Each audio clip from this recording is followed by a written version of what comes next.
Merci beaucoup. Georges Fenech. Oui. Oui, Monsieur le Ministre, on ne peut que se réjouir, évidemment, de votre volonté de renforcer le dispositif de lutte contre le terrorisme.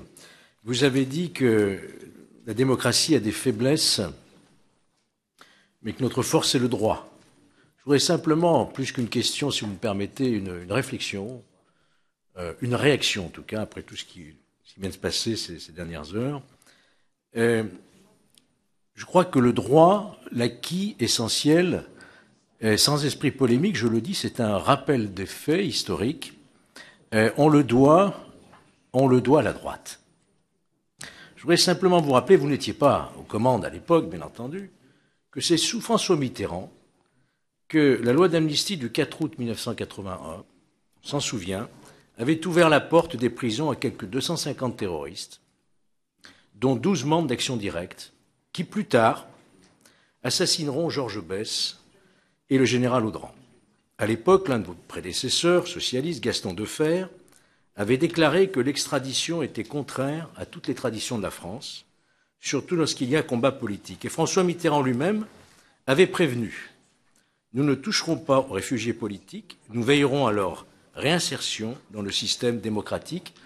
On visait à l'époque les brigades rouges italiennes et ça avait donné lieu à des réactions très vives de la part des Italiens. Résultat de cette politique, à l'époque, encore une fois, rien que pour l'année 1982, les attentats terroristes avaient fait 11 morts et 189 blessés sur notre sol. Qui ne se souvient des attentats de la rue des Rosiers ou de la rue de Marbeuf? C'est l'époque d'une politique d'asile généreux, de la suppression des unités spéciales de lutte antiterroriste et également, on s'en souvient, de la suppression de la Cour de sûreté de l'État, qui n'avait été remplacée par rien, créant ainsi un vide juridictionnel. Je voudrais simplement rappeler, Monsieur le Ministre, quand il a fallu attendre 1986, lorsque la France fut frappée à nouveau par une série d'attentats terroristes, que notre majorité de l'époque, conduite par Jacques Chirac, avait fait voter la loi que nous appliquons aujourd'hui. Nous sommes très heureux d'en disposer. La loi du 9 septembre 1986 qui avait vu les délais de garde à vue doubler, des perquisitions de nuit possibles et la création de la 14e section du parquet de Paris, chargée de la lutte antiterroriste, et enfin la cour d'assises spéciale, composée uniquement de magistrats professionnels qui avaient été fort décriés par la gauche à l'époque. J'en sais quelque chose, puisque à l'époque j'étais magistrat et j'ai donc vécu ça de l'intérieur. C'est pourquoi il m'a paru important de le rappeler tout de même. Mais tout cela, Monsieur le Ministre, est du passé. Je ne doute pas de votre volonté de lutter avec la dernière énergie, comme vous venez de le préciser, contre le terrorisme.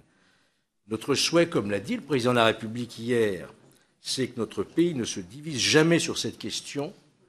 Donc, en tout cas, en ce qui me concerne, je voterai, après discussion, ce dispositif que vous nous présentez, parce qu'il va dans le sens d'une lutte plus efficace contre le terrorisme. Mais je tenais à rappeler quand même ces faits historiques.